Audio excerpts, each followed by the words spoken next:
Chris Van Zandt got 2 people and signed them all up at once.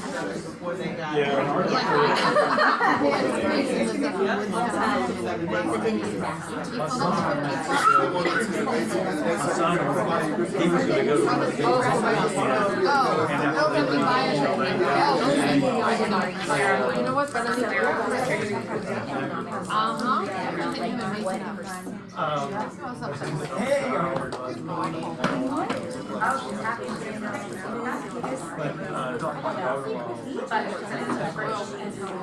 Oh yeah, he's got great I've not. I know. It's all about the news, and some of these are some big jumps. I guess he didn't know or okay. Like some of them are quite down from what you doubled your 720. I know what they did say. Yeah, because it looks like 780 didn't get hit. If you're at 90% loan to value, like the 784 didn't take it up.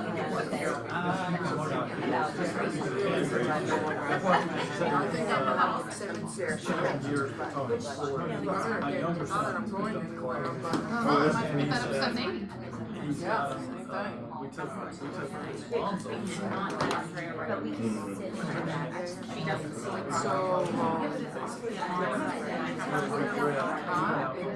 yeah.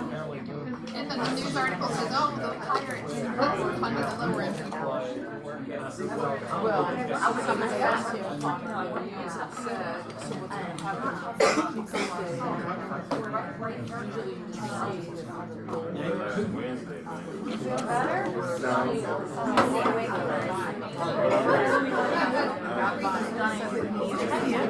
I got up this morning. I mean, if you're 60,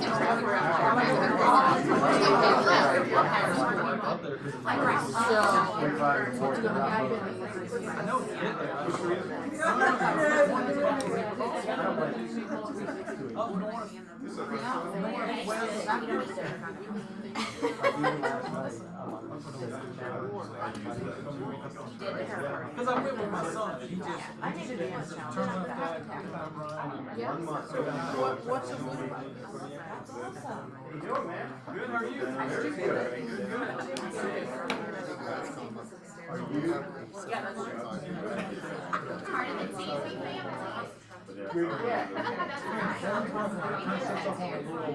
Very good.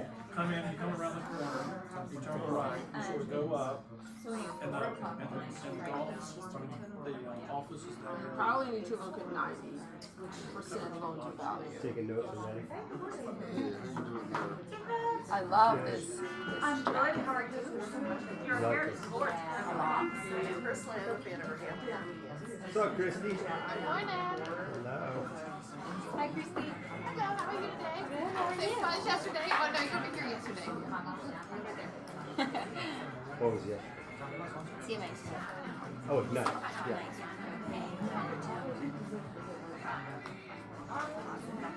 What time is it today? 1 o'clock? Yes. Oh, egg night?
Him or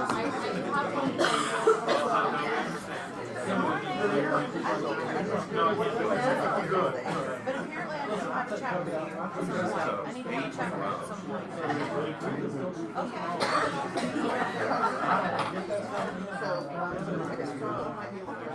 yeah, you are. I'll talk to you after this. Yeah. Yeah, I didn't know like that. You'll never hear from me.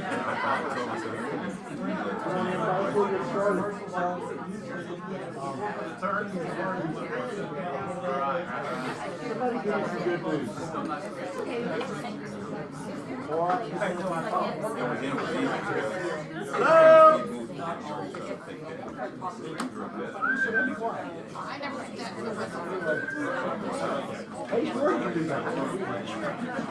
Quiet! That helps. What was that, Christy? Oh, yeah. Jim already called for it.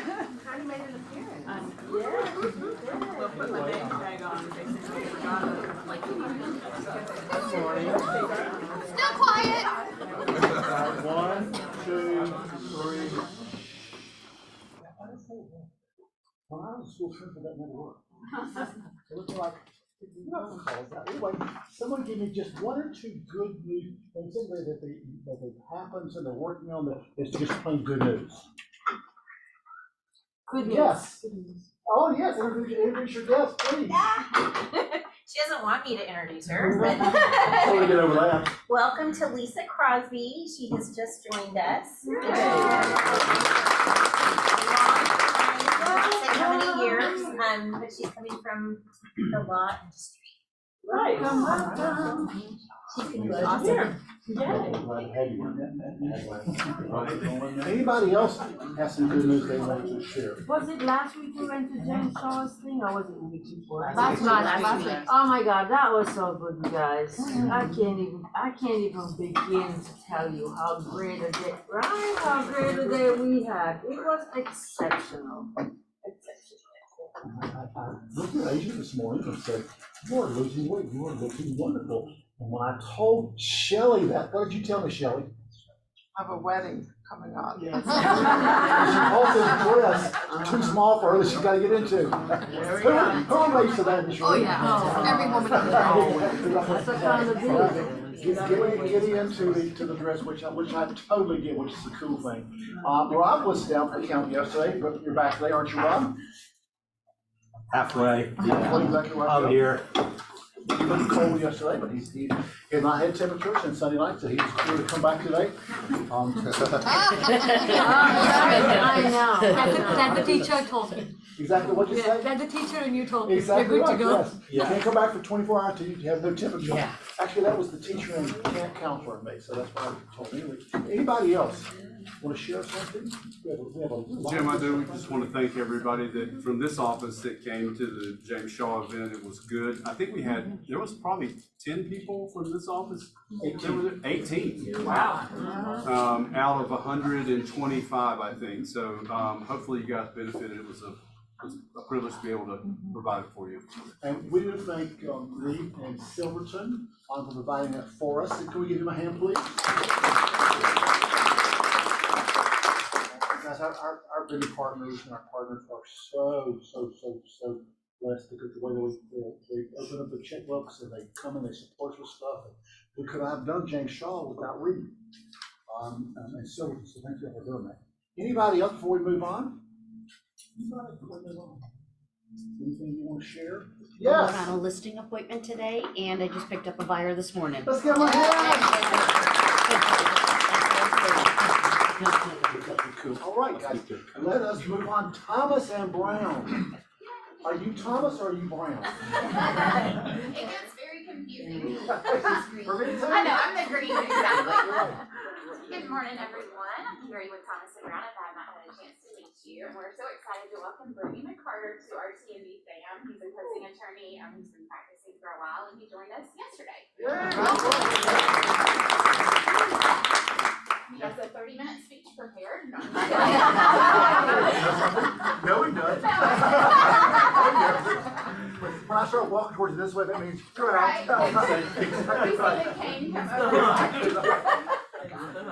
Yeah, guys, so I'm super excited to be here. I've done real estate for majority of my career, a little civil litigation, but mainly been in real estate closings. I see some familiar faces, so it's good to see you guys again. Yeah, and I live up in Canton. I hope to get to know everybody in here, but just a little bit about me. I live up in Canton. Recently married last few years, just had a little baby, so there's bags under my eyes, that's why. But I'm super excited to meet everybody and get to work with you guys. Welcome. You working here or Woodstock or where? So kind of mobile, I'll be here, Cartersville, Woodstock, kind of wherever it's needed, and depending on where you have to close. Literally everywhere, the beach, Yes. wherever. Will you also be available to consult on civil? I can answer very general stuff, and we can refer out, I think we have somebody. Yeah, we have to some partner great with. referral partners for that too. Yeah, so I can at least, I know enough to get you where you need to go. How about that? That's important. Did you have a question, Rob? No, I'm just saying, I've closed with him several times and he does a great job, especially when it's a little different closing and stuff like that. He just stays in his lane, keeps it nice, and so it's a good get for Thomas. Here, we'll mail that check, thank you. And we do have one quick announcement, we have a seat class coming up on May 23rd, Sizzlin Steps. We're gonna talk about the available bar steps, how to write a step if you choose to. Of course, it's not the greatest option. We're gonna talk about crazy steps that we've seen at closings.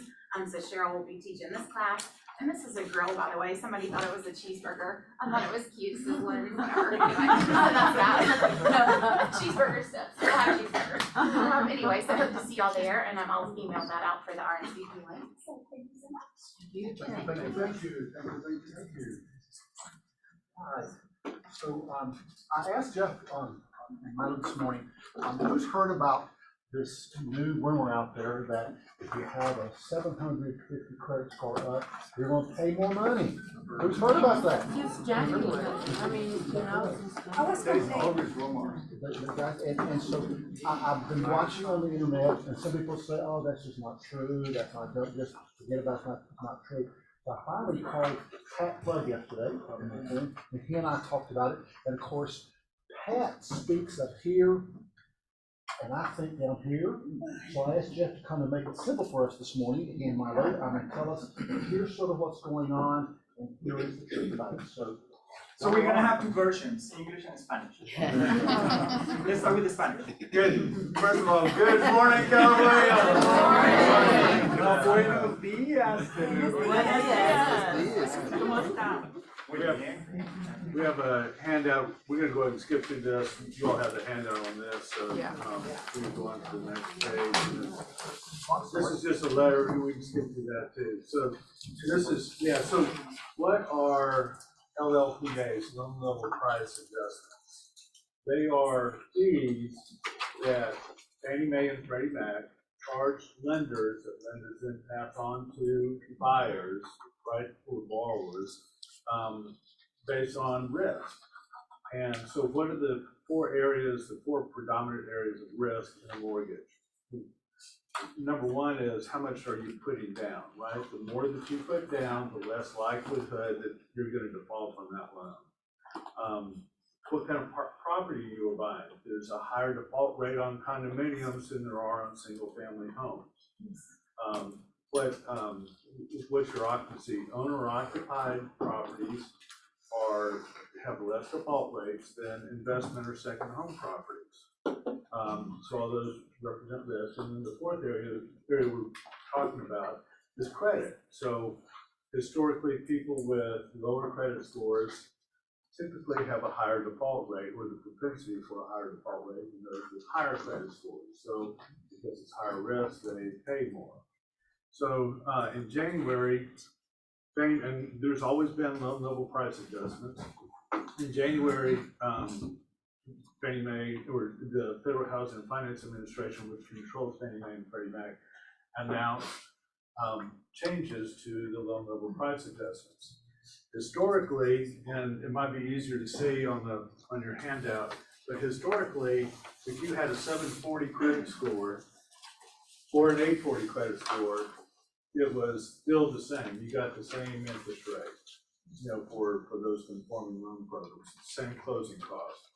They've added 2 more levels, a 760 and a 780. So now, and the cost of, if you look here at a 740, and this is an example, these costs are a percentage of the loan amount. So this is an example of a $500,000 purchase price, and in the first 2 columns is somebody putting down 10%. The second 2 columns, somebody putting down 20%. And the third column is somebody putting down 30%. Okay, so you can kind of see you may pay more in one instance, you may pay less in another instance. Like if you're putting down 30% over here, whereas instead of paying $875 in cost, now if you have a 740 credit score, you only pay $437. So is there a higher cost in some areas? Yes, there is. If you're only putting down 10%.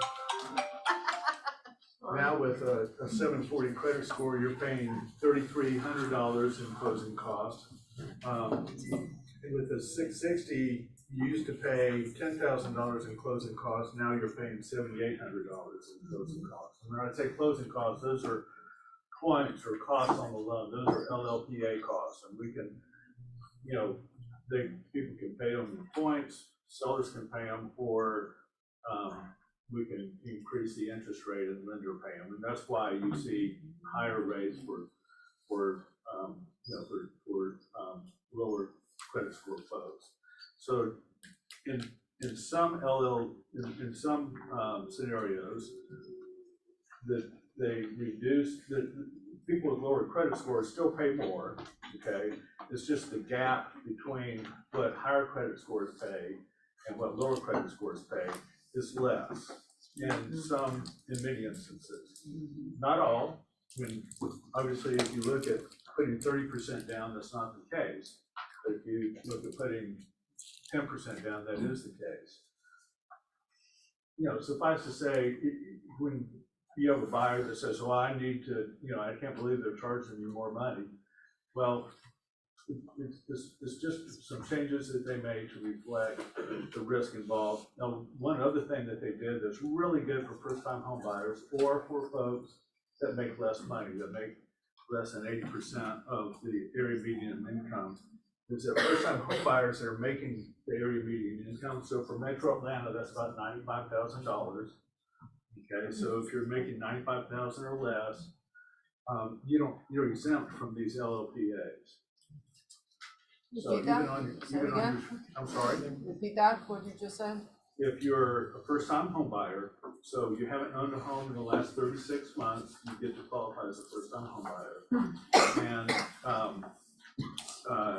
you're making income at $95,000 or less, then in Metro Atlanta, whatever the area median Is that for a income single person or? on the loan. So if it's 2 people making 95 or 1 person, whatever, then you're exempt from those LLPAs. You're not, whether you're a first-time home buyer or not, but you're only making 80% of the area median income. So that's for low to middle income folks. Then, or low to low middle, then you're exempt. Even if you're not a first-time home buyer, you're still exempt from those LLPAs. And Jeff, if you let me add, this is not something new. It's been there forever. Okay, I mean that's why every single person has different interest rates. Have one, the other have different because they have a loan level pricing adjustments. So when you hear about if you have a high score, you get a better rate or cheaper than when you have a lower score. That's still the norm. Okay, what changed is now whoever has lower score is not going to be that hard as before. And you can see in the examples. If you see what Jeff did right here, you're going to see the 780 still, you're going to save money right there. And the rate is going to be there, but it's still 640, 660. is gonna be higher than if you have 780, right? But if you see the difference now, it's gonna be cheaper. So it depends on the demographics, depends on who you're working with. So in my situation, if I work a lot with 660, I see a relief on that a little bit more. Again, if you hit out there is a penalty, a punishment for having a higher credit score, that's false. Why is that false? Because it's not a punishment. It's not a penalty. It's still, I mean, the loan level, if you wanna take it as a penalty, it's been there since we have the Fannie Mae. But it penalized people who have a lower credit score. Well, let's say that if you penalize, it's not the same as before, for example. So if you see the numbers right there, still there's some adjustments. Okay, but when you have the adjustments, it's not gonna be as high as it was before. It's better, now it's lower than before, but that doesn't mean that you're punishing the 780s or 760s to get some subsidies for people with 640 or 660. So the 640 buyer, Clark, that came in was only putting 10% down. They would have paid $12,000 in points, right? And now they'll only pay $9,000. Right, and 760 But- is $1,000 more. But also, if they're a first-time buyer, which we have a lot of new first-time buyers coming out right now, that's a $9,000 savings by doing nothing, even having the low score. Right. Isn't this how we got to 2008? Yeah, that's. No. We got to 2008 because we weren't verifying income. Right. Or the ability to pay. If I make $1 million a year, can I buy that house? Sure, Tim, go ahead. And at that time, just level pricing adjustment, it was there. You know, that was part of the game, is part of the game, but there are different factors that contribute to what happened in 2008. We were there, I mean, it was really hard, but it was. It was in range, progress. so if you didn't verify your income, you're great. Yeah, I mean, it was. Let's take a few questions, we can move on, sure. So, in conversation with buyers, can you help us? Because when I look at this, it looks like their cost has gone up. So their cost has gone up, and you're saying that it is not penalizing a high credit score buyer. Well, when do you have any specific right there? Let's say that is gonna be different when you have a 780 or when you have a 640. I mean, before having all these right now, we still have this. We didn't have this conversation. Probably none of you heard about the loan level pricing adjustments. We knew as a lenders that we have adjustments when you put at 10%, 5%. We know that we have a mortgage insurance in order to be able to give a 5% or 10%. Nobody was arguing. And there's always arguments about everything. But what I'm saying is, it's nothing new what we have before. The price adjustment was already there. What happened right now, and we talk, when I have the clients, and the clients were having 640 and 780, we knew that the 640 and 660 is gonna be charged even more. When you have a 580, even higher. But now when you have that, it's not gonna be that high. Still, there are gonna be adjustments because that's the way of mortgage works, and the rates works in that way. All right, so do it as a script, Yeah. okay? Do a script. So, I mean, there are changes, you know, you can explain the loan level price adjustments. So those are costs that the Fannie Mae and Freddie Mac charge that, for different risk factors. And, they can, you know, and you probably don't want to get into the detail of the risk factors, but those are, and Fannie Mae changed them or Fannie Mae and Freddie Mac changed them to, for two reasons. One is they reassessed what they felt like was risk, and then they also, they want to make more money, they want to capitalize Fannie Mae and Freddie Mac stronger. So prior to Labor Day weekend of 2008, Fannie Mae and Freddie Mac were publicly traded companies, right? They were not part of the federal government. They had the implicit backing of the federal government, but they weren't part of it. And then Labor Day weekend, the federal government had to take them over. And, or the mortgage industry would have, I mean, it shut down a lot, but it would have gone away. So they basically stood behind those bonds. And so ever since then, the federal government has been controlling them. Ideally, they want to spend them back as publicly traded companies. So they have to capitalize them to be able to do that. But you're saying that you've got an increased risk factor. I know it's not you. Okay. Right. Don't worry. Yeah. You said, so you're saying that a 760 has an increased risk factor. Are they playing catch up from a time that they should have done this? Because you're saying they're readjusting risk. At that LTV, at that loan to value. Yeah. Okay, so at an 80% loan to value, and you know what? At an 85% loan to value, the charges are higher than they are at 90. Right, Yeah. Which doesn't make sense. It does make sense. Well, Yeah. in terms of risk, I want y'all to ask a lot of questions, guys. I've studied this for a while now. When did this actually go up? When did it actually change? It was announced in January and went into effect for all closings after April 17th. So I got So your new buyers are already experiencing. So to make it simple, when we ask you, make it simple for you, okay? You're paying more. Yeah. Sorry, guys, but you're gonna pay more. Touch Pat, please, you're On gonna pay that. more. You're gonna pay more, exactly like that. That's what's happening. Guys. So I promise I'll get you what I promise. Okay. But that's why you need to have a mortgage officer you can trust, say, this is what's going on. Where are you gonna get, can I say screwed in here? Is that bad word? When you get that advantage of, when you go to an online broker, they say, don't worry about it, I can do it for this money or less. And what happens the day before closing? It changes. It changes, it goes up, exactly right, guys. So guys, be with who you know you can trust, that will say, here are the figures, and I promise you, they will not go before closing. Are you gonna pay more money? Yep. Yes. So they're gonna pay more. You pay more money right now for steaks? You pay more money right now for gasoline? But everybody pays the same.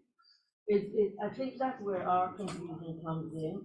Everybody pays the same gas price, whether you're high or low, and I'm not taking it out on you, right?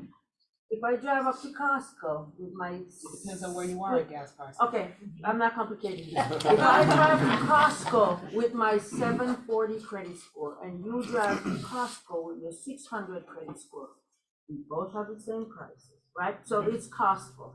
We both, if we go have a steak, it's the same price. I think our confusion comes in when you go, okay, we're gonna hike up the LLPAs for a 760 credit score, but then we're gonna lower it for a 640. And it is what it is. I read that whole email you sent me last night. I'm still confused. I'm telling you, all this, all 1 second, because I'm trying to keep over here. You got a question? Well, I think the one factor that's not in here, I'm an English major, so forgive me, but in the math, what you're not looking at is the difference in the interest rates. Because I suspect This that is assuming the same rate. it is. Okay. Yeah, so that's just cost, Listen, right? you can, this is. Well, there you go, then I'm lost. No, I thought that if you had the higher credit score, you'd have a lower interest. This is what is gonna happen. As every single thing, there's always gonna be disagreements and agreements. But realistically, this is gonna be there. So we have two options, or either talk to our client and say, this sucks, I disagree with this, or we have to get a good explanation about what is happening right there. This is nothing new, again. So if you were asking about the script, everything is related to risk, like investments. Riskier, you make more money. If you're riskier than credit, you have to pay more in interest rate for credit cards, car loans, everything. That happens with homes or mortgage loans. So what happened, there were some adjustments in terms of the pricing And or the respectfully, rates. I would not get all that detail. Guys, listen to. Talk to my lender. Listen to the script is, guess what, guys? You're probably gonna pay more money, but talk to my lender because he or she can explain it to you. That's the script right there. Yeah. It's like you go to your doctor and you go, can you explain the whole operation to me? No. No, he can't, or no, she can't, guys. So guys, so the script, I'm gonna come back to this. The script is, I don't know for sure because I don't understand it. If you understand, you're a better person. I've been studying this for a whole month. So guys, talk to your lender. They're the ones that can say, here is what the bottom line is. All right, Shelley, can we Is move it on? correct that the ones with 800 above, there's no effect? In effect, When you say depends on different factors. Well, depends yeah, on the- so at 780 and higher, there's no impact with 10% down, with 20% down. There is. There's the new LPAs, they're actually paying less with the 780. And so I have the same answer, Jeff. And Call your lender. with 30% down, they're paying a lot less, right? So, So guys, the thing is, talk to your lender, because guys, this is something that I foresee the federal government trying to do to bring more first-time buyers into the market. And that's the way I see it. So one more thing, what I've heard on the news, I'm sorry. So what I heard is those first-time home buyers, and the one, let's say with the lower credits, just say, I'm not, categorize, but just say categorize them for the lower credit score. They usually, correct me if I'm wrong, are under that, probably anywhere from 200 to 500, not more than that. Usually, what do I see is first time, they. On could- sales price? On the 650 credit score, usually tends to be the ones with the lower price of a home. That's what I've seen, okay, from my On experience. average, stays, 300 to 50. But overall, so what's going to happen, how many homes we have for sale that is under 500? So what's gonna happen, we back again to the war. So there's gonna be a lot more first-time home buyers, and we're gonna have these 20, 30 offers. And then we're gonna turn to this first-time home buyer and says, oh, guess what? I need another $10,000 in cash because there's not gonna be an appraisal contingency. Good luck with that. I see, am I correct in understanding this? Because I understand what you guys are saying about the risk. It basically seems just the same situation. You just have one of three options to tell your clients. You're either gonna say, shut up and take the rates, shut up and don't take the rates, or shut up and pay for it in cash.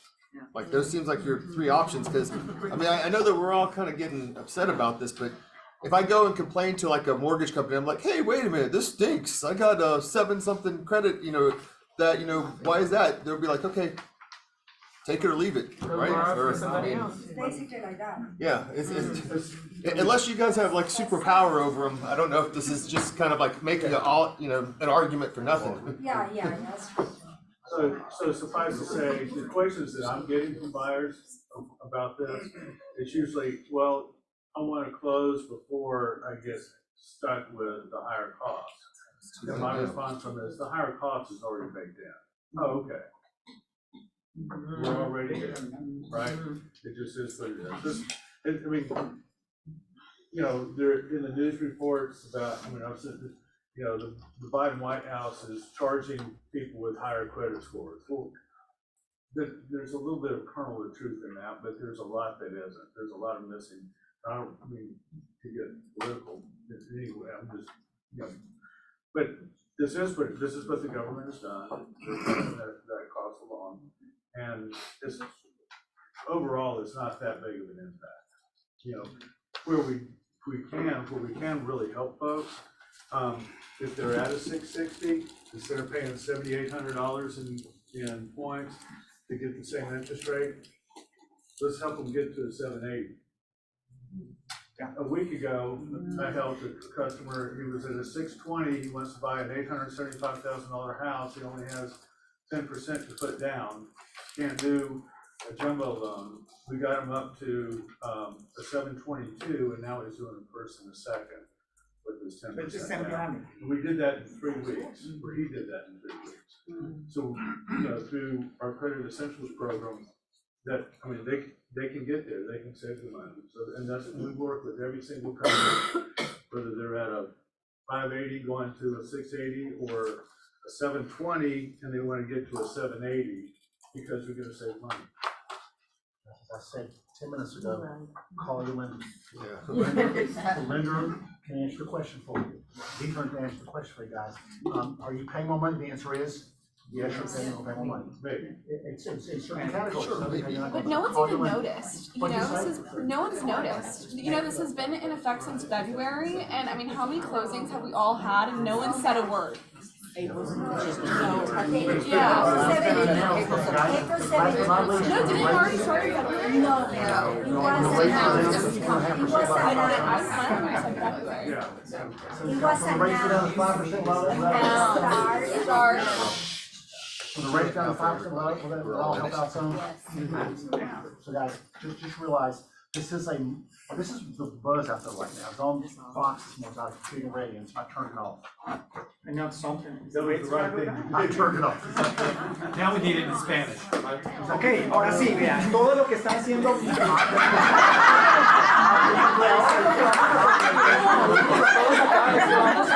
Vamos a comprar una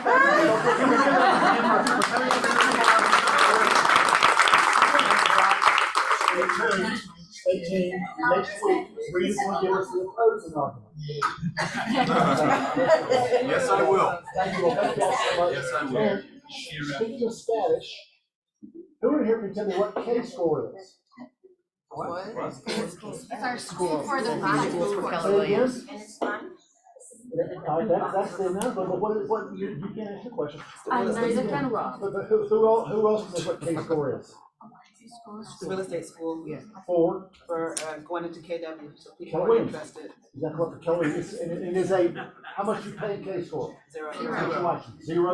And you have to pay for other stuff and not what you like. Exactly right. So we now have got K-score totally in Spanish.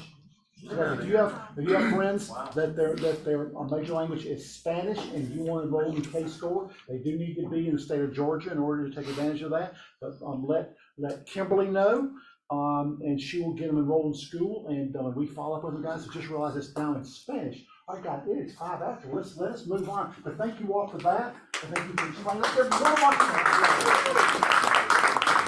One thing I just mentioned real quickly, I'd like to thank everybody that came to the watch party, the John Gordon watch party. We appreciate you coming. I thought it was awesome. So we'll send out the link if you all. It was a great lunch, you all. Thank you all to Supreme for putting it on. Okay, thanks for our wonderful sponsor, DK Reynolds. Finally, come on up. Yeah, definitely a tough act to follow on that one. Good morning, I'm No, Stephanie. you're welcome. We'll have to follow after that one.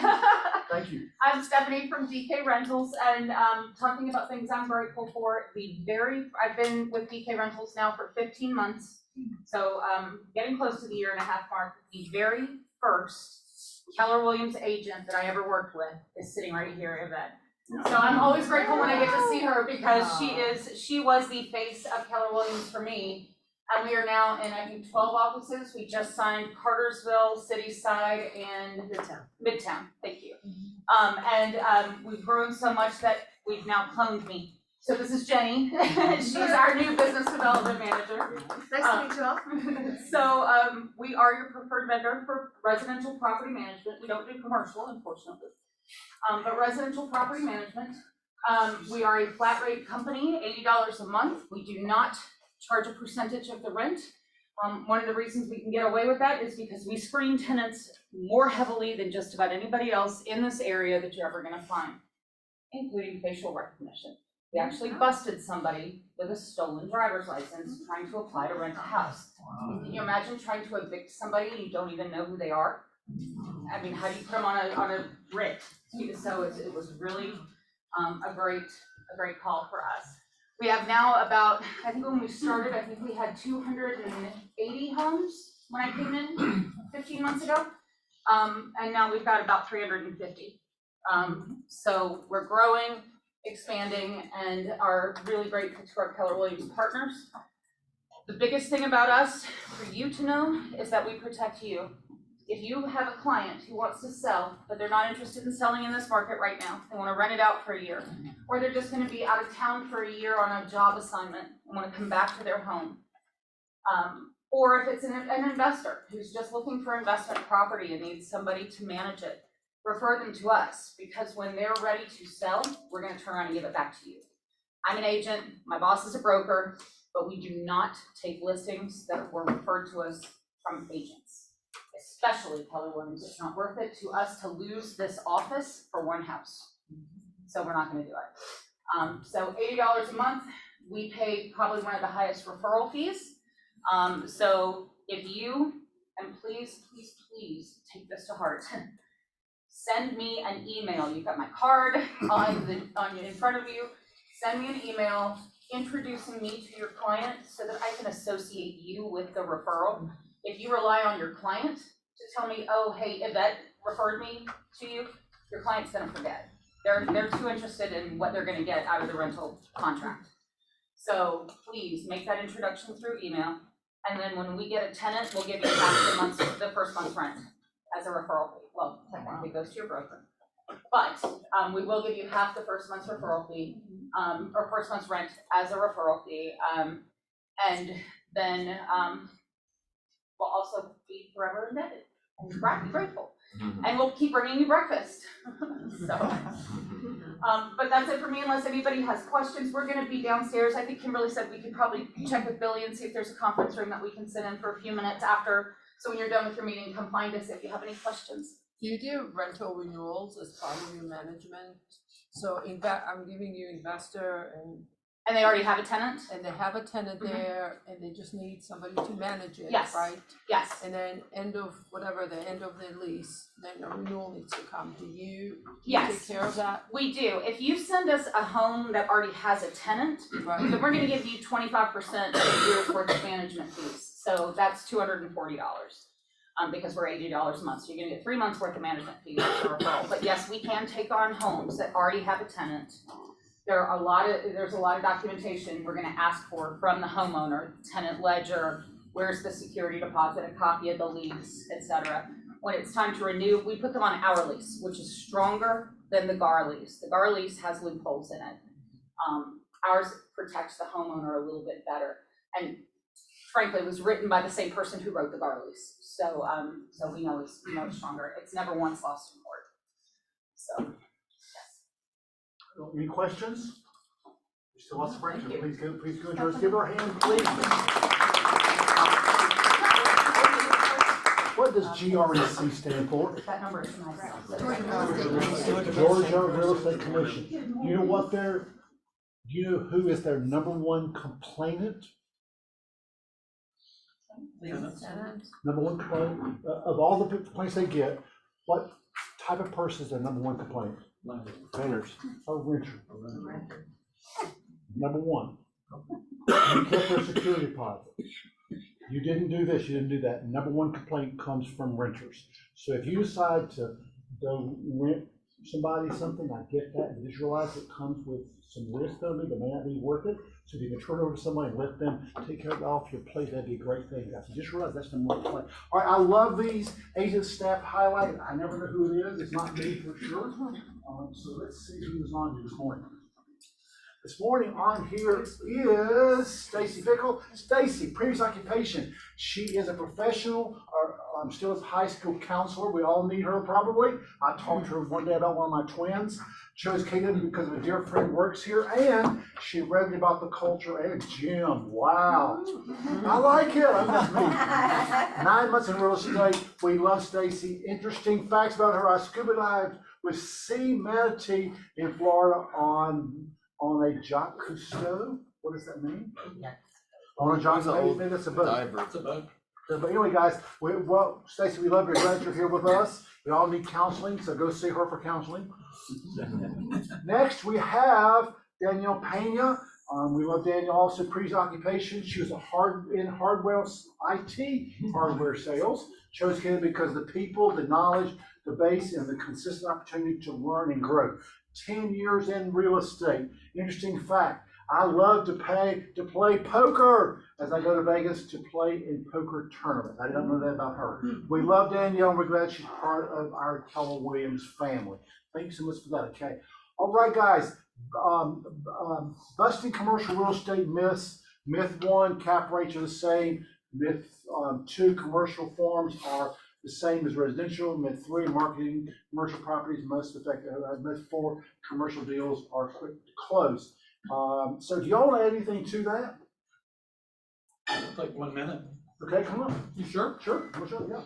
Hit me on the stage with that shepherd's hook. So, because I wanted 1 minute, because everybody likes to talk about money. I think I've met, or I've chatted with a lot of folks. I'm Mike Parrish with this part of this team, KW Commercial Atlanta North.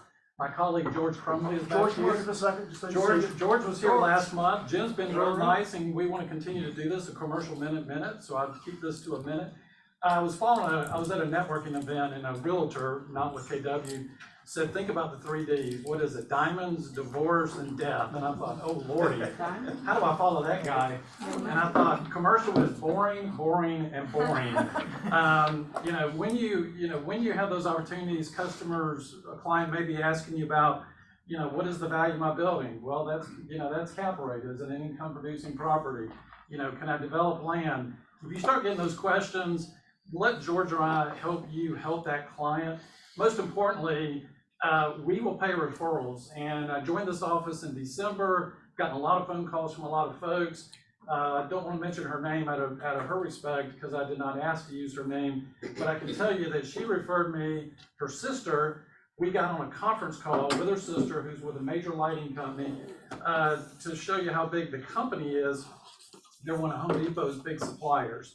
They were looking for an Atlanta they needed to be in Atlanta. They're based out of California. She talked to me on February 2, pursued a commercial lease on some industrial space. The lease closed about a month ago. I called her, let her know her referral fee, and I said, that should buy you a couple of dinners. And she said, no, that'll buy a camp for my kids this summer. The referral fee was over $4,000. So not all phone calls work. This business, as George can confess to, it's a lot of kissing frogs. So just keep us in mind. Thank you, Jim and Kimberly, for putting this back up, because there's 8 of us here, including George and me. So if you don't call one of us, you've got us as resources in your office. So thank you. That's my minute. Anything else? No. Thank you. Again, stay in your lane. Stay in your lane. Unless you do commercial full time, with almost no exceptions, you should stay in your lane. You should refer that to somebody. Now, if you can do what you want to do, yes, because you're called what? Independent contractors. Because I'm telling you, stay in your lane, because you will not do it well, and you can refer it out, and they'll take care of it. Also take someone who's going to waste your time and say, no, that doesn't work in Atlanta.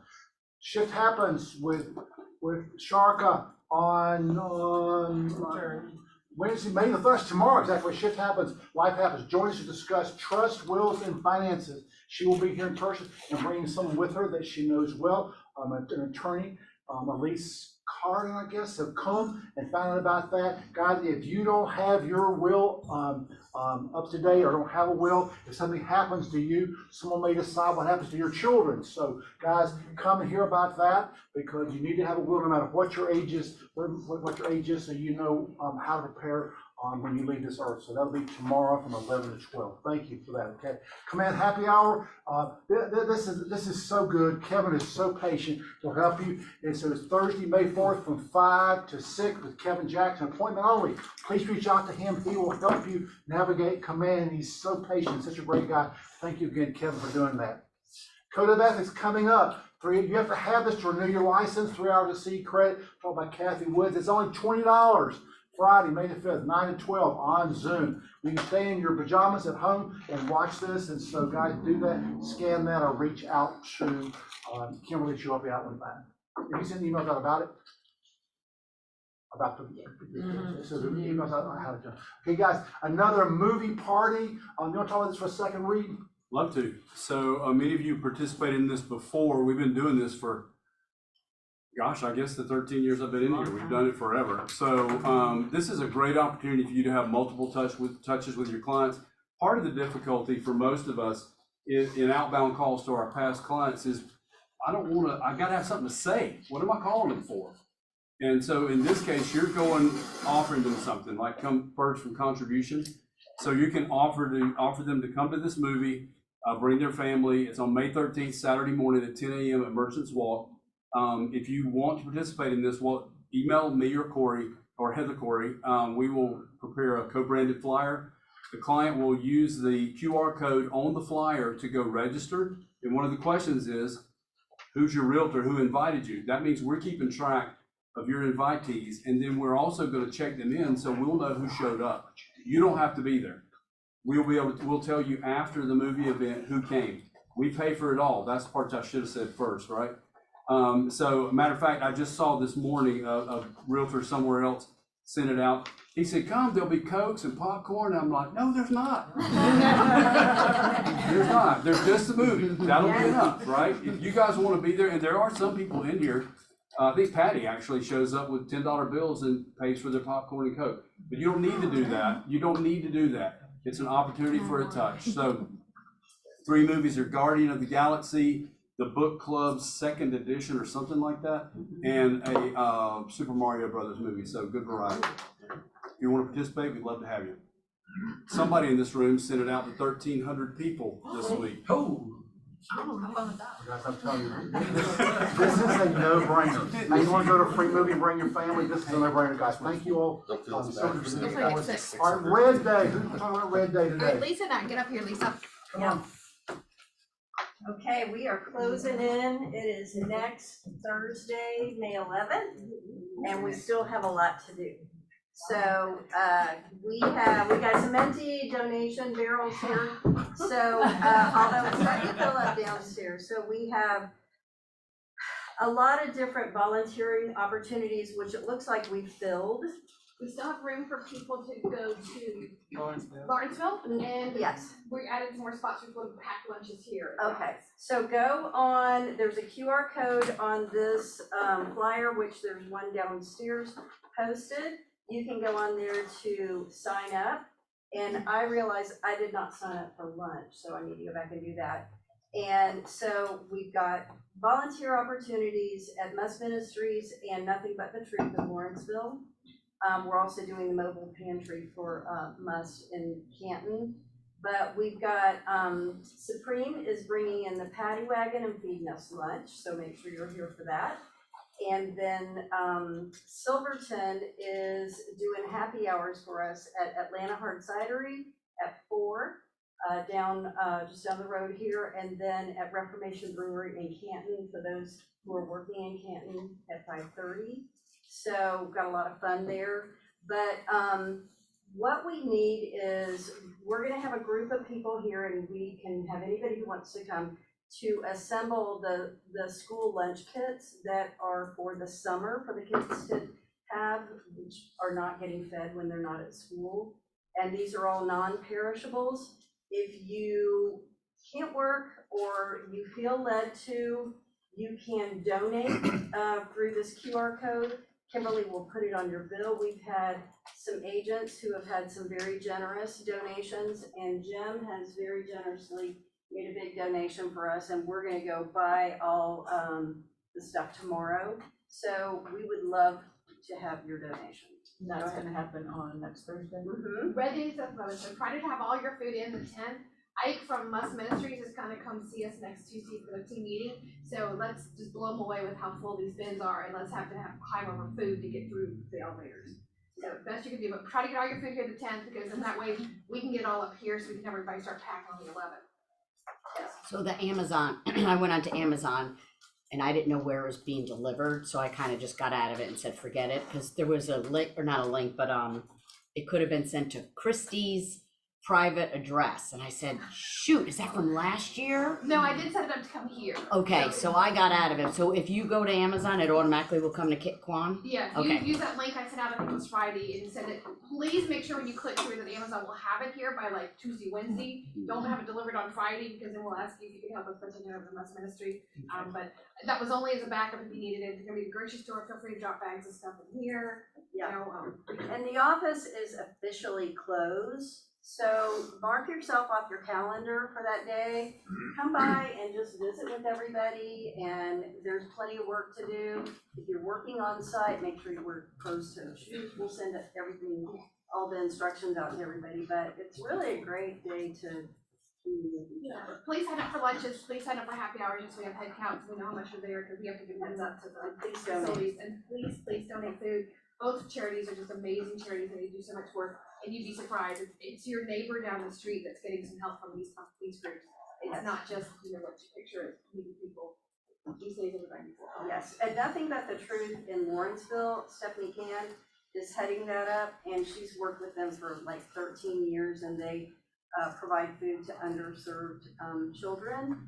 And we need people who are willing to go to Lawrenceville also, and that's on the sign-up sheet. I mean, these kids, we're putting together lunch kits, it's got 5 breakfasts, 5 lunches, and breakfast might be a packet of grits. you know, you get a snack for a pack of crackers. I mean, it is not much food, and when you think that's what these kids are getting because they don't have breakfast and lunch at school, I mean, it just breaks your heart, but let's do what we can and let's make a big difference. Hand you all, thank you so much. Yeah, it's a short video. Okay, great, a short video.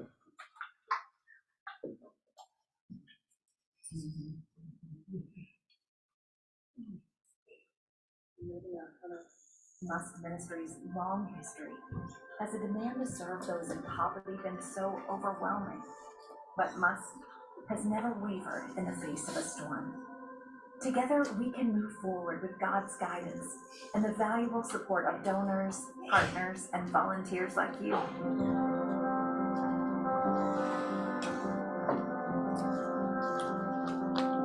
Since the pandemic began, client numbers have doubled to 62,000 a year. While affordable housing has disappeared, government subsidies have been cut, food prices have skyrocketed, healthcare providers have decreased, and childcare costs have increased.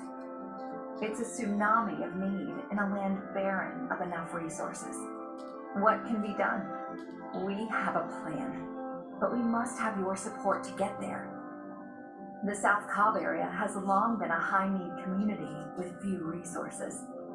Our location in Smyrna serves more clients than our other program locations combined, yet is in the smallest facility. We are committed to bringing more resources as we lead and collaborate with local partners on food insecurity, affordable housing options, and workforce development opportunities. Large families are a fast-growing segment of our client base and pose the biggest challenge in housing. A pressing priority is housing to bridge the gap for the Must Hope House Shelter clients and those facing evictions. Fulfilling this need will allow breathing room while they look for long-term affordable housing. In addition, Must will rebuild the permanent supportive housing that was destroyed by fire. 16 clients with mental and physical challenges will be rehoused. The dream is taking shape for a new healthcare clinic to feature physical and mental health, dentistry, and a small pharmacy. Space on our new Must campus has been designated, and partnerships are being considered to create much-needed access to healthcare.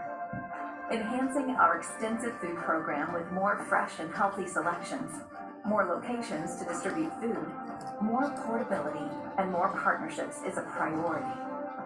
We are currently providing 4 tons of food a day, an amazing feat. Yet everywhere we go are long lines of people needing food. The final commitment in our strategic plan is a focus on client self-sufficiency. The expansion of client services, particularly in our 3 locations of Marietta, Canton, and Smyrna, will provide more services, including workforce development expansion, more accessibility, and more training, all focusing on stable, independent lives for our clients. As Metro Atlanta's largest charity, providing comprehensive services to those in need, we are often the first organization our 10-county area turns to for assistance, and the numbers are increasing, each one representing a unique individual with real heartache, real fears, real concerns for the future, real desperation for their families. Because of your donations, Must can offer 2 essential solutions: help and hope. Well, you see the need is great, so guys, do what you can and help us out by either bringing stuff in or writing a check, whatever. Last but not least, and come on up here if you would, Jill, so we can get you on. I want y'all to see this. This just came out in Business Chronicle. Keller Williams again ended up in Southeast Region, which is Metro Atlanta. This number 1 again. So last year we did 20 billion in sales, 46,000, almost 47,000 units. Berkshire was number 2. They did 4 billion in sales and 8,000 units.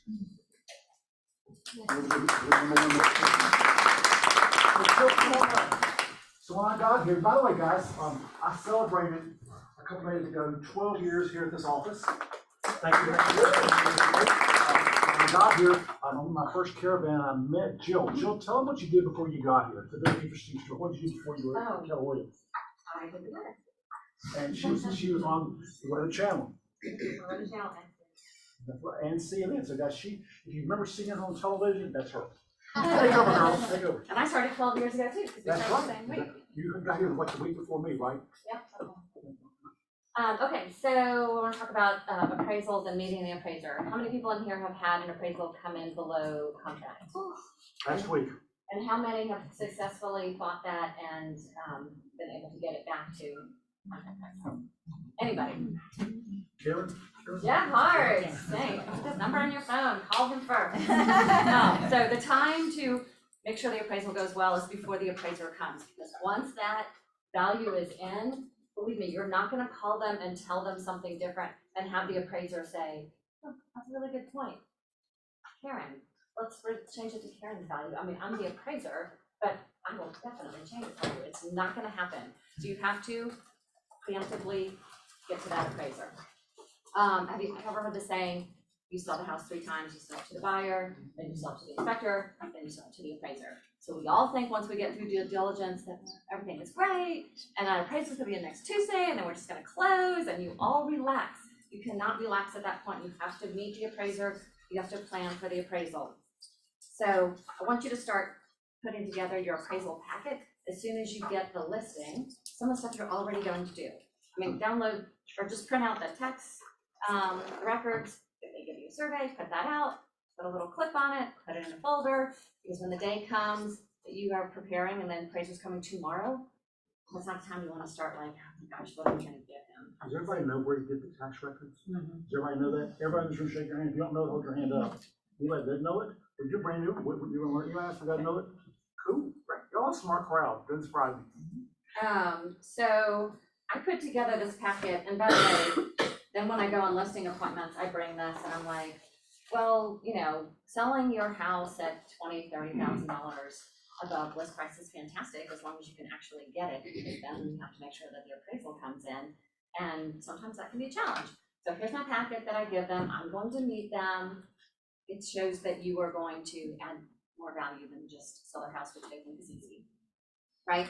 So this is sort of a typical packet. You probably already do this, but when you get a listing, have your seller put together their list of features and upgrades.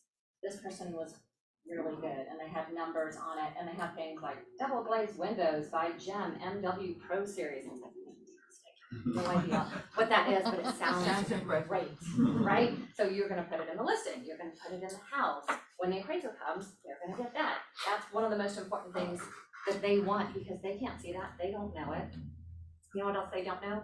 Is the other houses. You've been in the other houses. They have not been in that many houses. So when you put your comps together, which is the second thing on your list, if you don't know this, they are going to have to use, the appraiser is going to have to use sales in the neighborhood in the last 3 to 6 months. So if they exist, you need to include them. If there's one that's bad, figure out why it's bad so that you can get him to exclude it. I sell a lot in East Hampton, because I actually live in East Hampton, and it's a big neighborhood, so usually all the comps are inside the neighborhood. So I had one that was really low. I was like, this is going to kill us, I'm just going to use it. So this is where you have to get on the phone, call the listing agent, call the buying agent if you need to, find out why. This one happened to have a structural issue to which I was like, yes. So then when I meet the appraiser, then you're going to be very diplomatic and professional, and you're gonna be like, here's the comps that I have, you know, this one, you're gonna tell them why they're similar, this one this, this one this, this one, sold really low. Talk to the agent, there's a structural problem, they had to lower the price by $50,000. And again, so very diplomatically, I'm like, and hopefully we're not gonna have to use that one, because that is not a good comp. And I've had appraisers say to me, oh, okay, I'll mark that one off the list. So whatever it is, they had a water problem, it smelled like dog, find out and tell them. Sometimes you really have to dig, but you've got to get rid of that bad comp, because it will kill you, especially if it's in the neighborhood. So you're going to need 3 comps at least for them, maybe 4, give them a giant list, and give them stuff that he can use. I've had appraisers say to me, oh, this is great, this stuff I can actually use. And I'm like, are people giving you stuff that you can't use? Oh yeah, for sure. So, I mean, the rules are in the neighborhood, you need to know that. And then outside the neighborhood, go out by a mile, that's your first line of defense. Same school district. I usually do middle and high school because the elementary school district is so small. You might not be able to find it. The high school district is so big, you might find something that's 2 or 3 miles away and that they don't want to use it. So I try to use middle and high school first and see if I can find something that matches. There's a 20% rule. If it is more than 20% bigger, square footage wise, than your house, they won't use it. Same with if it's 20% smaller. And I've had appraisers say that, like, oh, people will bring me like, see this $1 million house? That's my first comp to this, you know, $550,000 house. So don't give them that crap. They, you know, don't waste their time. Be respectful and be helpful. That's what you're there for. As far as other stuff on comps, check your square footage. So when you are listing a house, you're gonna look in the tax records and it's gonna say it's whatever, 2,400 square feet. I've been doing this a long time, so when I go in a house, I have a pretty good sense. Like, this doesn't seem like it's 2,400 square feet, I'm sure it's bigger. So if it does, you can ask them, do you have an old appraisal? The value's not gonna matter anymore, but somebody will have measured this house and that will tell us what the real size of this house is. If they don't have that, you can call Mark Durden or another appraiser and they can look it up in their system from any past appraisals. Those values are in their system. The appraisal value is not in their system, but that kind of general information is. So then at least when you're looking for your comps, you're starting off in the right spot. Because if you're looking at all comps that are 3,200 square feet and it is 3,800 square feet, you're giving them comps that are a little lower value. I had one of those in East Hampton. Actually, it was one of the smaller houses on the smaller lots. And I was like, I don't know how we're ever gonna get to this number that we want. And then I went back and found out the square footage was maybe 300 higher. Oh, I had a whole different list of comps to use, and then we got a much higher price. So they are going to measure, of course, but when you're giving them something, make sure you're giving them the right thing. Age, I try to do like 5 years above, 5 years younger. Sometimes, you know, like Sibley Forest to Belmont area, some of them there's 80s and 90s, so you know, it makes sense, obviously. But again, you can't compare a 2010 house to a 1985 house, almost even if it's completely renovated. So be careful about that. Again, give them stuff that they can use. And you may not have known this, but ideally you want like 2 to 3 comps that are going to be at your contract price or higher. Don't give them houses that are lower. They are comps, but that's not gonna help you. But if you can get them one comp that is lower, but there's a reason why it adjusts up, that's really helpful to know. So say, you know, it's a slightly smaller house. I keep going back to size because to me, that's your number one adjustment. They are always going to adjust for size. I go to old appraisals to look for what the big adjustment is.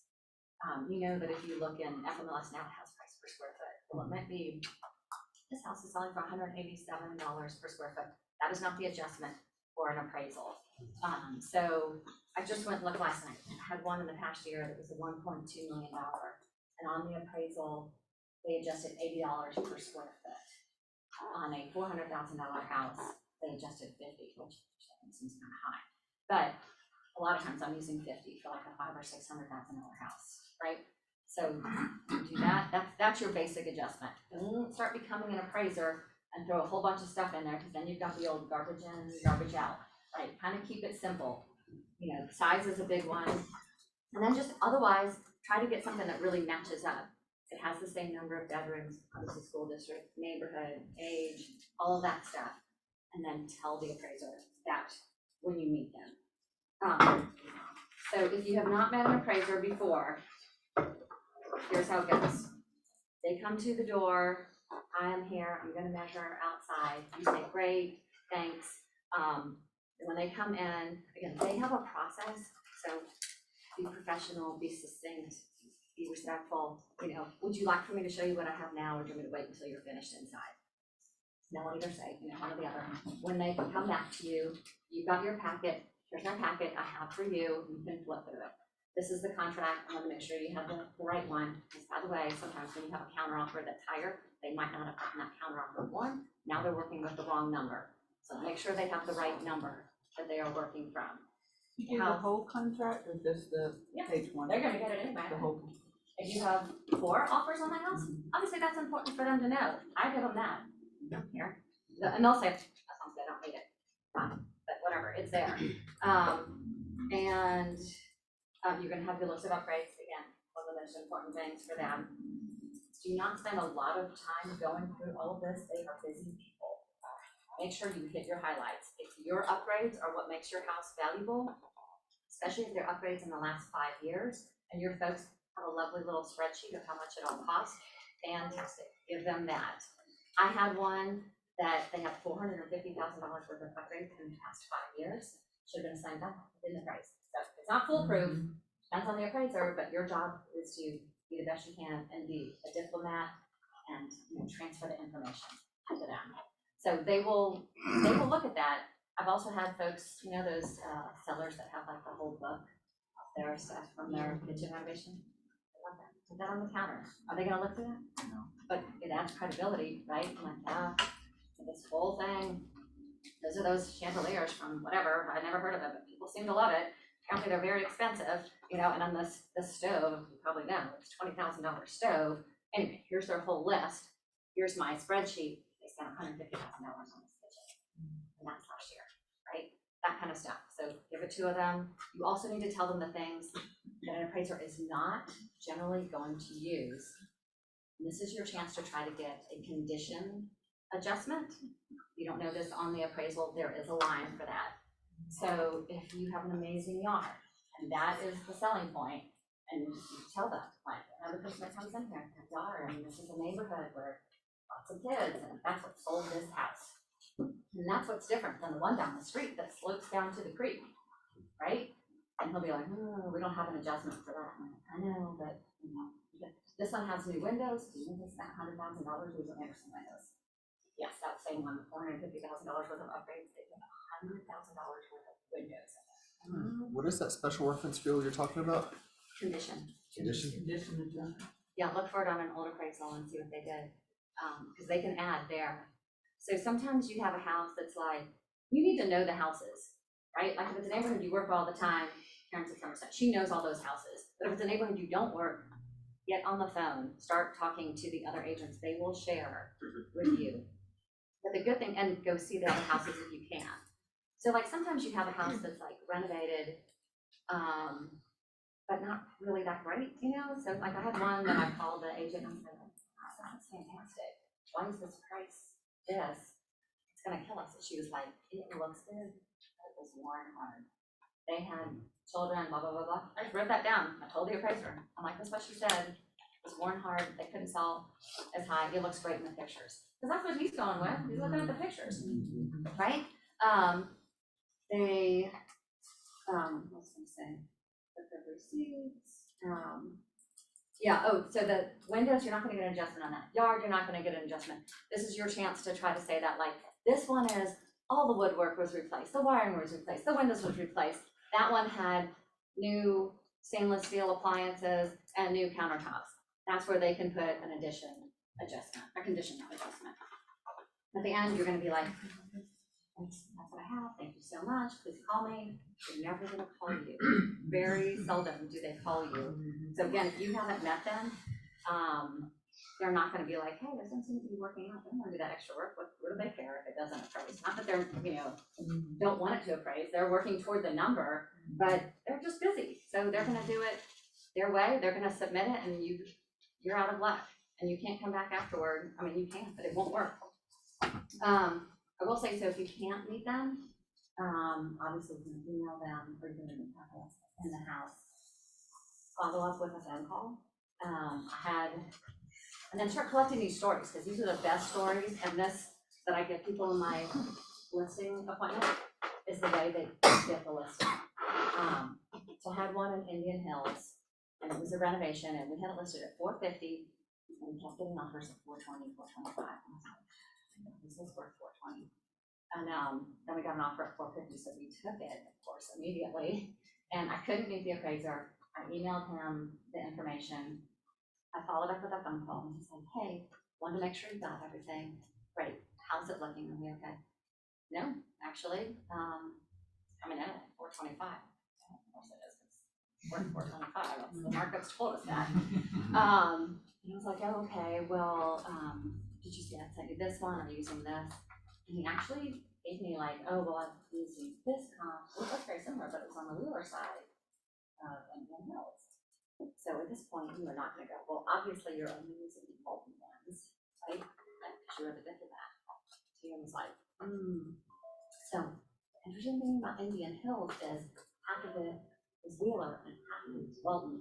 And Walton is #1 high school. Love Walton, and that is the big selling feature of this house. I've seen an appraiser give a $50,000 adjustment because they used a house in Walton versus Wheeler, and there's a difference. Oh, wow, that's a huge adjustment. I was like, I know, but believe me, people call me, they don't even have children yet. I need a house in Walton, right?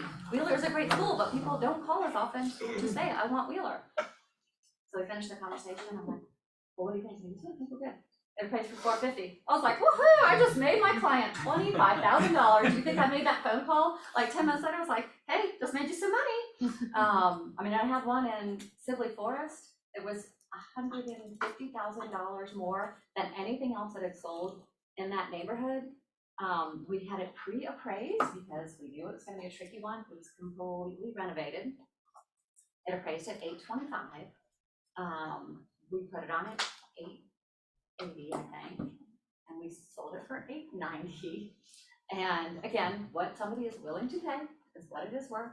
So I'm like, okay, here I go again. I mean, I already met the first appraiser who was on our side. We hired him. So then I went and met the second appraiser, and I had all the stuff. They had done everything in this house. They had spent a fortune. So I had the signs around the house. I had the list for him. Had, all of the stuff. All of our offers, because we had multiple offers. Appraiser goes, well, this is about the most comprehensive package I've ever been given. And I was like, well, it's such an amazing house. I just want to make sure that, so like when you have those success stories that you can tell, and you just won, like you just made your money back for your client. I mean, I was at an appointment yesterday telling some of these stories. At the end, God bless this lady, she said, well, why should we hire you instead of someone else? And I was like, because no one else is gonna know what you do to get more money and how to manage the appraisal process to make sure you keep that money. Been doing this for a long time. I've told you those stories. 2 of them that are under contract right now, and that I told them. I got one 30,000 more than less price. The other one it was 25,000 more than less price. She was like, "Thank you." It was like I played at that question. So let me think. I wonder if there's anything else. Y'all have any questions? Oh, I've got one more before your question. Pending sales. So look for pending sales. If you have some good comps that are pending sales, call those agents, find out what they're closing at. If it's going to close on Friday and your appraiser wants to come on Thursday, ask him to come on Friday. He's got to come and do the inspection on the day of closing or after, or they can't use it. He'll use it as background information. That does nothing for you. And you can tell him, like, hey, can I come on Thursday? Well, there's this great conference closing on Friday. Can I come on Friday instead? I've got the information from the agent, and it's going to close at 880, and that's going to be great for us, and it's in the neighborhood. They usually say, sure, yeah, I can do that. So yes, use that because those are your best comps, and obviously you want that included. So, okay, I'm sorry, go ahead. So we've talked about being in neighborhoods. How are you handling properties that are not in the neighborhood? Well, you've got How to. far out are you going? So I think first line of defense is a mile, and then school district, and then age, like as similar as it can be, but be careful about not in a neighborhood, well, this one's in swim tennis. Right.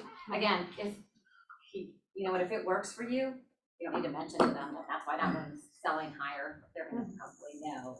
But again, make sure that you can find stuff that supports your case and they're not stupid, so. But how far out would you go if you're in a neighborhood? I mean, the If I typical was rule not is in a- 1 to 2 miles. Yep. But let's say you're not finding it in that 1 to 2 miles. Then I would do school district. Just school district. Okay. And even if school district, if you have, 2 that are of equal value, if you need to do that, I kind of look at it as if you have a buyer are they looking at both of these houses? So again, if you have a Walton buyer and they're looking at that house in Indian Hills, they're probably not also looking at the houses on the Wheeler side. They want that house and they're willing to pay that because it's Walton. Okay, thank you. Would you suggest to a seller to have their house appraised before we put it on? If they're looking to get $100,000 more than you think it really is, would you suggest that? Would you say, hey? Yeah, it's tricky. I have done it a lot. I have paid for it a lot. Mark Durbin was always like, Jill, stop paying for them. I'm like, hey, it helps me. I'm willing to spend this to, for the sale of this house.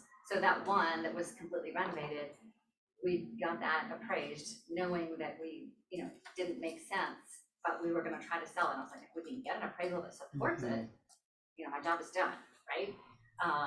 So in that case, it didn't support it and we did it anyway, and it still worked. But I think in some ways it helps you because then it kind of keeps everybody grounded. Like that lady wanted a lot for her house. The husband and I were like, whoa, really? I don't think we can do it. Right? So I think if it didn't come in at that price, it was like, well, we knew going into this, appraisal was $825.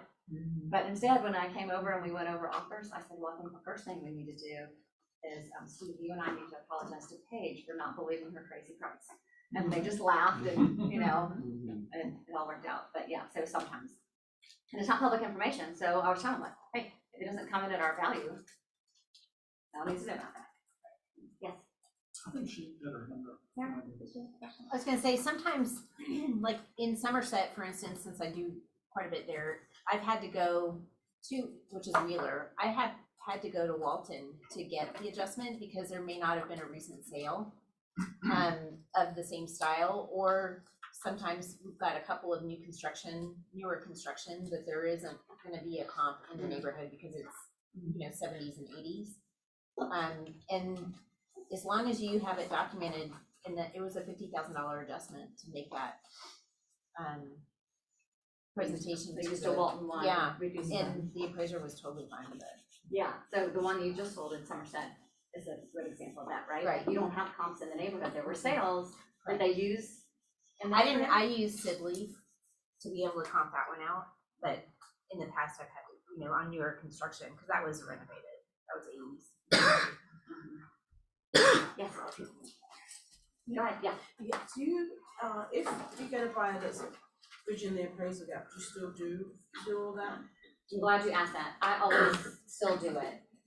If the buyer has no appraisal or appraisal gap, I do it because I want it to work for them. I want them to be happy. I don't want them to have to put down more money. It's a little bit of extra work for me, but don't you want everybody to show up at the closing table happy? Yes. See, I was gonna say, the fact that you bring the data to the appraiser, when I was first licensed in 2012, I was lucky enough to work for a broker who was a commercial real estate appraiser. And, they have to be, unbiased, both parties, as you know. But one of the biggest complaints in the office from the appraisers was that they would call brokers and they won't return phone calls. So an appraiser, the fact that you're bringing the data, because I can't speak for residential, but appraisers can do both. They can do both commercial and residential. But, the fact that you're bringing data, because I do know, when I first started in the first 6 months, I'd get a call from an appraiser and they would say, hey, let me ask you about this property. It's sold under market and all that. And I asked my broker, can I disclose it? He said, please do. He said, the biggest complaint is we'll call about a property and it's an anomaly, but we don't know that it was a forced bank sale. We don't know if it was a distressed buyer. So the fact that you're doing that, I can tell you from being a fly on the wall, working for an appraisal company, the appraiser won't say it, but they appreciate the data because they don't know if that property had 10 years of deferred maintenance. Because they're looking at pictures that are priced up to look pretty. And yeah, so, and as I said to agents before too, like, can I have the appraiser call you about this? And we're all in this together, so it doesn't affect their job, but the next time it will. The other thing is, especially if you have a vacant property, take that lockbox away as soon as they come in on inspection. I mean, I had one that we had 3 or 4 offers. We were about list price, and we had an appointment with the appraiser. And then I see that he opened the lockbox, and I called him. He's like, "Oh yeah, I was in the area," and I told him it was vacant. So I was like, "Guess what? It's in the price." Yeah. And I called Mark Durden about it, I said, don't ever let that happen again. I was like, you're right. Why did I let that happen? I mean, I've had them before where like I had one and multiple offers, we were above list price, and I was out of town and I didn't do it, or I didn't do it very well, and it didn't appraise, and we still were above list price, but I could tell like those sellers that were like so thrilled before with their 5 offers and their 10 grand over, and they ended up with 5 grand over, all of a sudden didn't like me as much. And I was like, and you know what, they were right. I was like off the clock for a minute and got burned. You mentioned that pendings don't really count. I was under the impression, I guess the mistaken impression, that they could count pendings and actives in some So way. they will use them in a way, so the active, sometimes they will, again, it's like extra information, but you know it's coming down to those 3 comps that they use and the adjustments on those, and then sometimes you'll see a second page that'll say like additional comps, you know, whatever, maybe if they, you know, if that kind of information is helpful for them to justify why their price is what it is, but it's not one that goes into that spreadsheet calculation. It's normally comp 5 and 6, and they're using comp 1, 2, and 3. That's right. On the front page. Right, it's like nice extra information, And but they it doesn't weight, get you they anything. weight them and they discount those so much, even though they're written. They're not gonna use it. Do you just do addresses, or do you do any kind of adjustment on your appraisal package? So, I mean, I have like really like done a detailed one, which actually is kind of an amazing tool if you can do it. It's a lot of work, but I will take the address and I will write, you know, whatever pertinent information, like secondary bathrooms updated, kitchen completely renovated, and then I'll write out square footage adjustment was this. I added $10,000 because they had an extra bedroom. I had this and that is a fantastic thing. I mean, the appraiser is probably like chuckle, my junior assistant here. But for the other agent, you know, like when you go and your client likes a house and they're like, go home, figure out what it's worth. They're like, yeah. And then you call me and I'm like, hey, can I send you what how we did my comps? Well, thanks so much. So then I send you down my rabbit hole instead of your own, where you're going to come up with a different price. I've already done all the work. People tend to really appreciate it. Yeah. And is that from Mark's cheat sheet? Yeah, somewhat. It's through He's got a great one years over the of, years. Do you have one that goes over 800? Because I think that's one I think only goes up to 800, right? His cheat Got a sheet. million. I actually don't have his cheat sheet, but I mean, I've used him so much, and I just use appraisals, and then I do things still. Like I'm like, you know, if it has an amazing backyard, I'll add $10,000. I know they're not going to, and I'll even say in there, this is important to buyers. It's going to give you nothing on the appraisal, but it is the value of the house if it has a great yard or it has no yard. Okay. And the slope of the driveway matters, that's an adjustment, and where it's located in the neighborhood, if it's on a busy street in the neighborhood versus in a cul-de-sac. Yeah, What about a especially when you're garage? trying to find why not to use it. Ooh, that one backs up to Johnson Ferry Road. Ooh, that agent said that was a 3-car garage versus 2-car garage. What's the difference? 3-car garage and a 2-car garage about? I mean, again, it depends on what I'm trying to get them to Depends come on the out price. to. So I might go like with $5,000. I bet you an appraiser gives you next to nothing. Like 5 to 8. Yeah, that's what. So, I think 5? Yeah. I think it's about 5 to 8. Okay. Depending on If the it's a price $1 point. million house, I think maybe it's more. 1,500. If it's a $1 Okay. million house, Okay, let's go home and look on our old appraisals and Let me see ask what they you, got. lenders in the room, how many houses in the past year would you say percentage wise, I mean, like in the praise that you were working with? Very few. There's one. percentage wise. Well, Last, what would you you may, guess? I mean, 1 or 2 maybe. It really hasn't been an issue. Yeah, so the first half of last year, I had 4, I haven't had any since then. One of those 4, all 4 of those, we got turned around. One of those 4 was the property I was buying. Yeah, but we got it turned around. It's the most painful end to the fantastic transaction when the appraisal comes in, and they have to lower the price to make it work. And it can start off like as happy as can be. Usually it's when you have multiple offers, you have a great contract, and then they lose $10,000, $20,000, $30,000. In your packet, have you ever addressed the lot size? I Because, do. you know, in certain neighborhoods, you might have, most of the neighborhood is on an acre lot, and this one had 2. Yeah, You and know, you gotta keep so- in mind that like, just because they have, you know, 1.2 and everybody has a third, doesn't mean they have anything more. But again, if it's in my favor, am I going to ask for dollars for that? Yes, I am. I was gonna say, what's the, benefit, if you will, of the tax records and the surveys on it? Oh, okay, so some of that packet that you put together, especially if you just don't have a lot, you know, is sort of the It's a little thud, filler. the thud factor, you know, like, here I did this whole, you know, content, you don't have to look anything up. You look really professional, Gotcha. again, all clean and here it is. And you You put look that towards credible. the back. John, can I make one more comment? Yes. On the appraisal question, that's what I did when I moved my last house from the coast, because down there it was getting hyperactive, I mean, it was really hyperactive.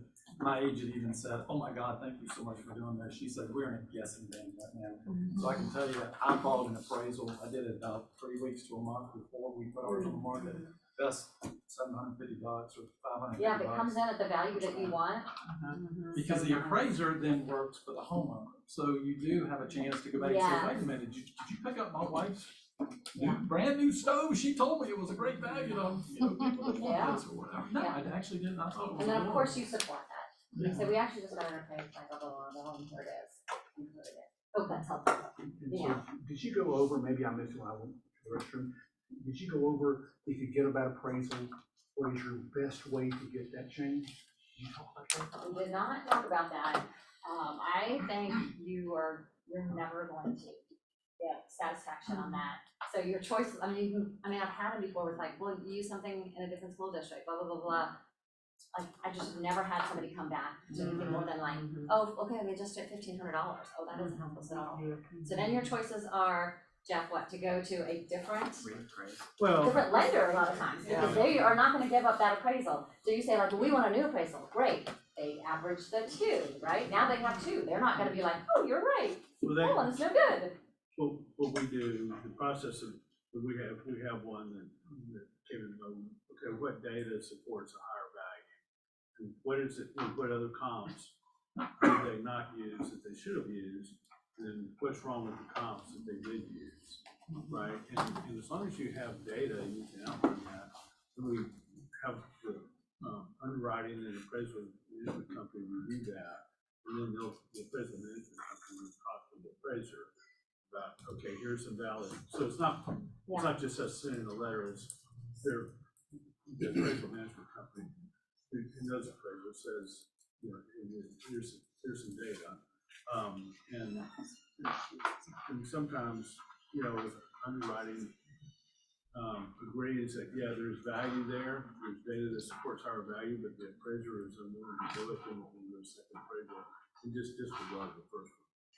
I didn't think they would ever disregard the first. So guys, 30 years ago, what used to happen was, not sure 30 years ago, you were too, you would call your own, say, hey, it's in Alexander, Gary Norman, you can make this happen. And you know what they did, guys? He would call the appraiser, this is Jim Alexander, you know, he's a big dog at Harry Norman, you make it happen. And so 30 years ago, there's pressure on the appraiser to make it happen. And they changed that for you to all to do that, isn't that right? Isn't that right, Reed? Yes, sir, they did. That was part of 2008, again, that was part of the crash problem. Well, I'll tell you one thing that, and Jeff, I think Jeff's exactly right. If there's a material error in there, and you can get an obstinate appraiser every once in a while, but those tend to not stay on the list. And Silverton's, we don't have an outside AMC. Our AMC is our Silverton employees. So Tracy Yarborough runs the appraisal department. So it can be a good conversation. I'm sure they have the same thing where, look, this really is not a good appraisal. Here's the realtors giving specific data. That's what's so important.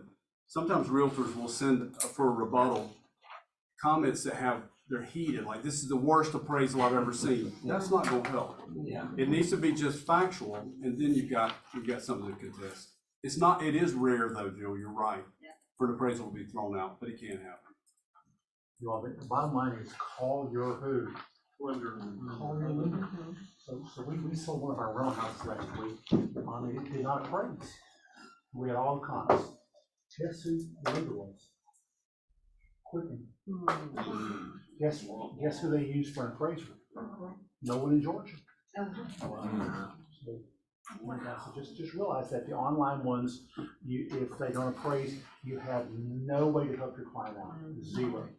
If Jeff or Reed, one does not appraise, or Milo, whoever, I call and say, guys, what are y'all doing? And I'll call them, which I haven't do in years. So you got just, if your buyer wants to use a Quicken appraiser or whoever, online appraiser, just realize that if that happens, we have no power to help you out, zero.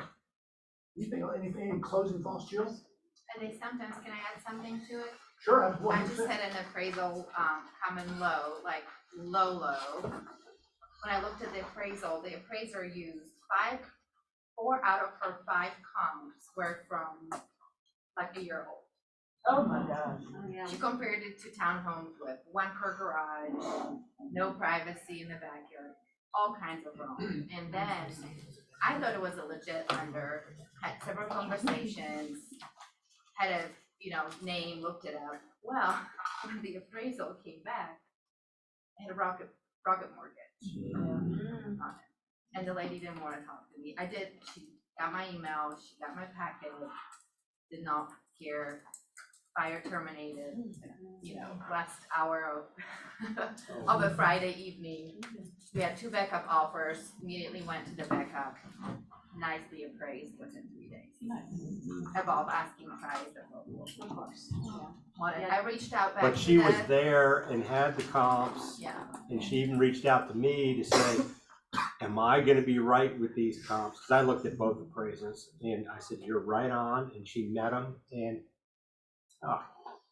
Don't be complacent. Even when you think they're a slam dunk.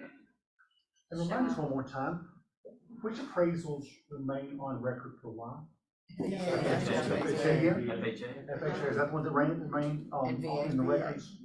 With the 3 months, it used to be 6. I think 6, right? 6 again. Yeah. Just beginning as well. Anything else y'all ask the woman here or ask anybody else here? Yes, Well, Ms. Jill, Stevens? you touched on the fact that that is part of your listing presentation. So you know your stuff, so when you come up against a seller who says, well, I see what you brought, but, this is what I want. Well, I don't have obviously I'm giving them a value at some point in there. Right. But when I'm talking to them about the appraisal on their listing appointment, it's more of stories from the past. Like when the time comes, I'm gonna meet the appraiser and I'm gonna fight for you and I'm gonna give them something that we can use to make sure that, this great offer that we get. Okay, you haven't found that it kind of triggers maybe in their mind a reason to be more realistic about their ultimate listing price? Realistic. Sometimes they are. I mean, the last couple people wanted less than what I recommended that they listed at. And I'm like, really? Are you sure? It's like, yeah, I think so. So again, it's my job then to show why it's worth that. If I convince them, then I gotta convince the buyer, and then it's like you just keep going. Can we give her a hand?